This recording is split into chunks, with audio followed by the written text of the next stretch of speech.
Help me to reach 2,000 subscribers. The first thing I noticed was her laughter. It wasn't cruel, but it was distant, like someone remembering something they'd already outgrown.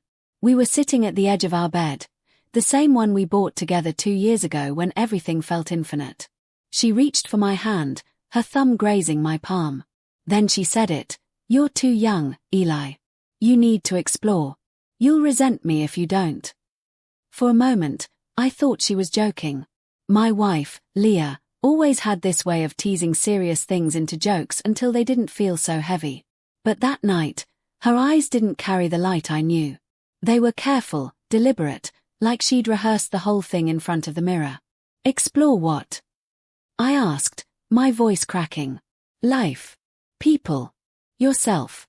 You married too early, and she hesitated, her eyes flicking to the floor. "I just need time. We both do." She didn't say she was unhappy. She didn't say she didn't love me. But she packed her things the next morning anyway. I didn't chase her. Maybe I should have. Maybe I shouldn't have watched her drive away through the blinds, her taillights vanishing into the morning fog like a closing door. I told myself she needed space. I told myself she'd come back. But every day after, the silence of the apartment stretched a little wider, a little emptier. At first, I tried to fill it. Gym. Work. Friends who didn't know what to say. Late-night takeout boxes stacked in the sink like tiny graves of hope. I told myself she'd text any minute. That she'd realize she'd made a mistake. But weeks turned into months. Her social media stayed private, then disappeared entirely. I didn't know if she'd moved, if she was dating, if she was okay. My heart existed in this suspended ache, grieving something that hadn't officially died. Then, one night, exactly a year later, I saw her again. I was at a local bar with co-workers, trying to pretend I was fine. The music was low, the air sticky with sweat and liquor. I looked up, and there she was. Leah. Same honey-brown hair, same gold necklace I gave her on our first anniversary. But there was something different about her. A tiredness in her smile, a fragility that hadn't been there before. She froze when she saw me. For a heartbeat, the world shrank to just that space between us. Then she walked over. "Eli," she whispered, almost trembling. "Can we talk?" We went outside. The air was cold, sharp. She rubbed her hands together like she was trying to warm up, but I could tell it wasn't the weather. "I made a mistake," she said, voice breaking. "I thought I needed freedom, but I just needed you. I was scared. I didn't know what I wanted. But I know now. I want to come home." Her words hit like a wave, soft, but relentless. I wanted to believe her. I wanted to pull her close and erase the last 12 months. But something in me had changed too. "Leah," I said quietly, "did you see someone else?" She hesitated. That pause was enough. "Yes," she said finally, tears forming. "It wasn't serious. It was stupid. I thought it would make me feel alive again. But it just made me feel empty." I looked at her, really looked at her, and realized I didn't recognize her anymore.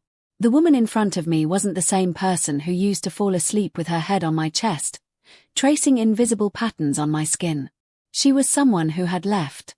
Someone who had chosen a world without me. "Why now?" I asked. "Why come back?" "Because I can't stop thinking about you," she said, her voice trembling. "Every time I close my eyes, I see the life we had. I miss it. I miss you." The sound of a passing car filled the silence between us. I wanted to tell her I missed her too. I wanted to believe that love could be stronger than betrayal. But when I closed my eyes, all I could see was her walking away that morning. With no tears, no hesitation, just quiet resolve. "Do you still love me?" she whispered. "I'll always love you," I said honestly. "But I don't trust you." Her breath caught, and she nodded like she'd expected it. "I can earn it back," she said softly. I shook my head. "Trust doesn't work like that. Once it's gone, it's gone."